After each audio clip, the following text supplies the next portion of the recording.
Systema, an ancient Russian combat system refined by special forces in the shadows of the Cold War. Depending on who you are, the Russian martial art of Systema is either the ultimate hand-to-hand combat method or one of the strangest martial arts to ever leave Russia. The problem is this: Systema comes from a place and time where records were classified, and myths often carried more weight than documentation. So today, instead of judging Systema based on the videos that we see online, we're digging into the history and the practice of the style to see if we can answer the question: are Systema's methods legitimate combat principles, or have they been distorted into modern day bullshido?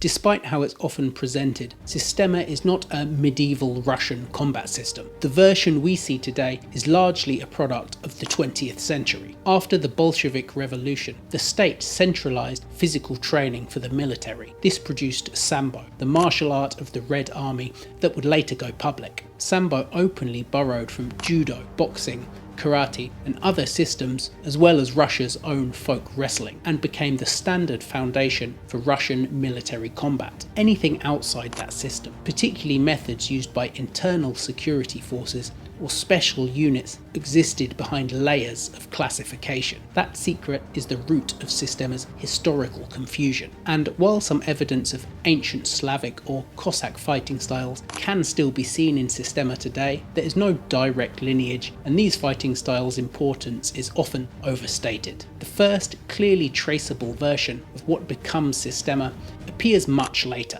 during the Cold War, created by Alexey Kadochnikov. Kadochnikov was a Soviet military engineer and officer, and he approached combat from the mindset of it being a mechanical and physiological problem. Instead of focusing on fixed techniques, he studied the concepts of leverage, biomechanics, breathing, and the efficient use of force. His goal wasn't to create a martial art as such, it was to improve soldiers' survivability under stress and in extreme environments. In the late 1970s, his methods were developed into short, intensive training courses, supported by Soviet military intelligence. These courses were not replacements for military sambo or other hand-to-hand combat training, they were designed to supplement it, giving operators adaptable principles that they could apply in many different situations and environments. More on this later. From this environment, modern Systema began to take shape. The next key figure is Mikhail Ryabko. Ryabko, who passed away in 2023,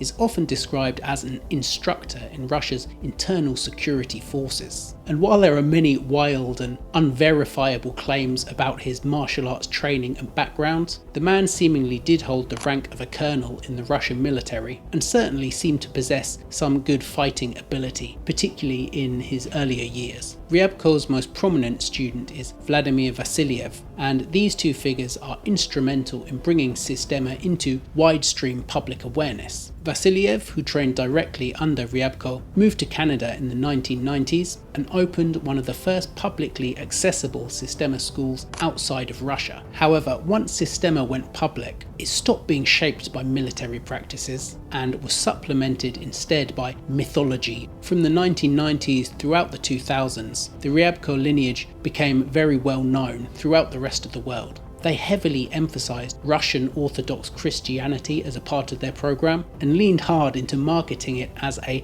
ancient system that stemmed from the historical warriors of Russia. As a result, they became by far the most visible and most controversial version of Systema. Meanwhile, Kadochnikov's original problem-solving version of Systema, designed for the special forces, was gradually buried beneath layers of mysticism, nationalism and theatrics. Much of that is what we see today.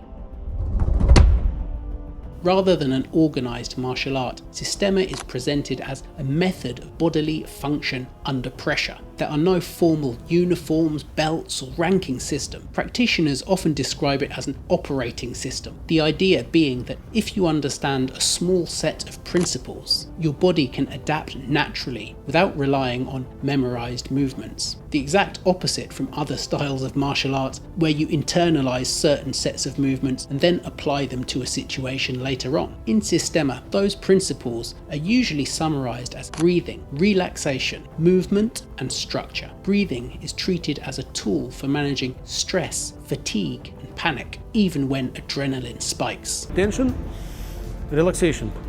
So if you do quite slowly exercise, you bring your energy, your movement quite deep inside, right? If you go just like that, it will stay outside.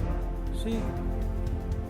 Relaxation builds upon that idea by reducing any unnecessary tension. A tense body tires faster, it moves slower, and it freezes under pressure. Movement emphasizes constant adjustment rather than fixed stances. Practitioners are encouraged to stay in motion, change angles, and move fluidly, never becoming a static target. Structure refers to posture, balance, and alignment, maintaining your own stability and balance while disrupting your opponents, rather than meeting direct force head-on. On paper, none of these ideas are mystical. They exist in boxing, wrestling, jiu-jitsu, and modern military combatives alike, just a little less clearly emphasized. In regards to the techniques themselves, Systema often blends striking, using the hands and the elbows, with standing grappling, locking and choking, as well as knees and low kicks. But there is no fixed catalogue of techniques. Students are encouraged to adapt, use intuition and natural movements, rather than memorize specific techniques or patterns. Another defining feature is the integration of weapons training. This includes knives, sticks, improvised weapons, and even firearms. In this context, weapons are often used as extensions of the body and blend directly into unarmed combat training, relying on the same core principles. Systema training also tends to blur the lines between fighting and environment. Drills may involve uneven terrain, confined spaces, being backed up against a wall or on the ground. The emphasis in drills like this is about staying functional under pressure, rather than winning an exchange necessarily. Finally, Systema relies very little on any kind of sparring, competitive elements, or conventional pressure testing. And this is often where criticism arises. In some interpretations, relaxation is taken to an extreme. Instead of supporting movement and structure, it becomes an explanation for everything, including when partners appear to collapse with minimal or no contact, drifting into the realms of pure compliance. Meanwhile, more grounded approaches treat relaxation as a means rather than an outcome, something that supports resistance-based training rather than replacing it. This is why Systema can look so radically different depending on who is teaching it. Ryabko-influenced versions often drift towards the mystical and abstract, while approaches closer to the older Kadochnikov lineage apply the same principles but against actual resistance. At its best, Systema is about remaining calm, mobile, fluid, and reactive in violent situations. But at its worst, it becomes cooperative, abstract, and totally removed from any real-life fighting situation.